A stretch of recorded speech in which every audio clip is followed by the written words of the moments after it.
So I want to talk to you about what I call the tale of two account managers. And I recently had this experience. It was a very, what I call a bipolar day. I had people that were just not psyched, and then I had people that had breakthroughs. And so one of the things that kind of stuck out to me was in the morning, I had somebody that basically said, yeah, I'm not doing that. My clients don't want to be texted. My clients don't use email. My clients are like me. They check their email once a week. So I'm not going to leave an email when I leave a voicemail to try to get a better connection rate. And it just like struck me. And I had a conversation with a vendor that afternoon that I'm friendly with. And I said, could you imagine going to your boss at any point in your career and saying, yeah, I'm not going to do that. And I think in insurance, we put up with just a little too much of that. And if you're one of the people giving a little resistance, I'm just going to encourage you to say, it's not that bad. Try enthusiastically and see what happens. But two things in this person's statement really always kind of set me over the edge. And for some of you might be like, oh, snap, I do that sometimes. And that's okay. We're all works in progress, okay? We can all get better. But first one is my clients. So unless you own your book of business, they really are the agency's clients. And so with that, the directive comes from the agency leadership team of how things should happen. Now, that's not saying that you have no feedback, but it is saying that you should enthusiastically try just to see what happens. And when I say enthusiastically try, I mean don't try to make it not work. The second statement was, well, my clients are like me. They only check their email once a week. And I just feel like, so say you have 1,000 clients, say you have even on the low side 600 clients or 300 clients if you're in commercial lines, or 400. I mean, all that is very relative, so don't take my numbers like to heart. But say you have X amount of clients. It's impossible to think that even at 300 clients, all of them are like you.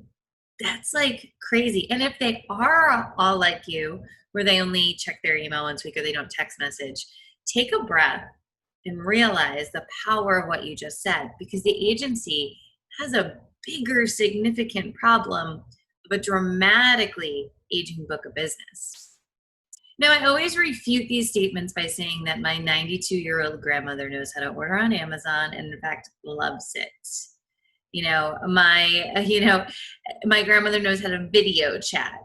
Now, my uncle has a flip phone. So it's really unfair to say everybody. I think what you're saying is, don't mess with me in the way I want to do business. It's fine the way it is, and stay out of my beeswax. But I'm going to ask you guys to enthusiastically try. Now, on the flip side, the joy that I get from what I do is when we're working with an agency, and I always tell everybody you have full access to me. So email me, call me, do anything you want in between our scheduled trainings and meetings and consulting time. So I had a younger producer reach out to me, and she said, I'm really behind my goal this month. I feel like I'm getting stuck and I'm getting ghosted, and I don't know what to do. And so we talked a little bit, and seems like the rates for some of the captives are really good. But the bottom line was she didn't know how to position her value, and she didn't know what her value was. So we did some work on that to help her. But that's somebody who's enthusiastically trying. She has a goal. She wants to hit it. She's looking at the agency like they're investing in me, and I want to take advantage. And I just want to let you guys know the difference in a successful agency and a not, because I get this question all the time, like, Kelly, what is the definition when you work with somebody at a successful agency? And it's that. Because on one side, some agency owners won't address this person, the one that's my, me, this, no, and. And so what ends up happening is that person sucks a lot of energy out of the room.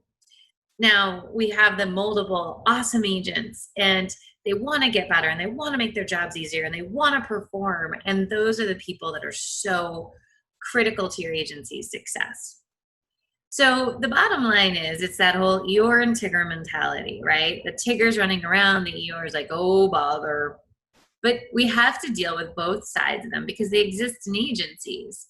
But I just want to encourage you as the agency owner to put some boundaries up of what you're willing to tolerate and expect, because that one person has the impact to be cancerous to the rest of the group. So if you're in that impact, that bottom level, I understand and I want to speak to you for a second, because you might think I'm all Pollyanna, sunshine, rainbows, flowers, unicorns, and I am a lot of the time. I am not 100% of the time. It's a choice I make. Even in the darkest times in my life, I've had to make that choice. And what I really work hard to do is uncouple the situation. Where am I in the situation? So if I owned an agency, what would I do? If I want to be the best team member, what would I do? And I want you to think, when you're making comments like my clients, this, that, are you trying to be so individualistic that you can't sit down and say, out of hundreds of clients, I think that there's a section that would really like this and let me try. Are you willing to keep an open mind and say, I'm going to go into this with complete open mind and see what happens? Because the reality is we're talking about sending an email. We're not talking about like crazy things like demanding umbrella coverage for a requote, right? We're just talking about something basic. So identify where your energy is, and you'll find that those people in that first bucket just tend to be a little bit more down in the dumps, don't tend to celebrate and enjoy life. And, that has an impact on you over time. So if you can, unpeel that winter coat in the summertime, try enthusiastically and see what comes of it. But I can guarantee you, the old way of doing it will still be waiting for if you want to go back to it. It's just a matter if you want to live that way. So hopefully this helps you guys. I know it's a tough season, and I know we all go through moments. Trust me, I have said my fair share of apologies for being less than enthusiastic from time to time, or reacting and not responding the way that I should be.